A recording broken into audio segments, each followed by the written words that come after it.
Okay, so tonight we're going to change the time on the VolksWagen Caddy van. It's around about 20 past 8 at night, but the dash is showing 20 past 9.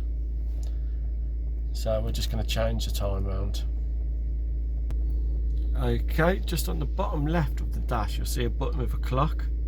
We're going to be pressing that once and you're going to be seeing the arrow start to flash.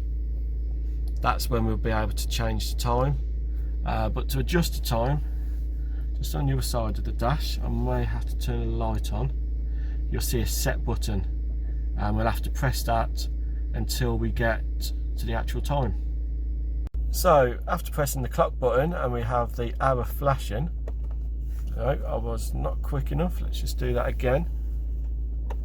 So now the arrow is flashing, we can go to the set button and we can now start going through the hours to get to the actual time, which is 20:21, and that's done. If you did need to change the minute, all you would do is just press the clock button again twice and you'll be able to change the minutes. After a few seconds that will then store and it will be a solid, not a flashing time. And that's how you change the time on a VolksWagen Caddy. Thanks for watching.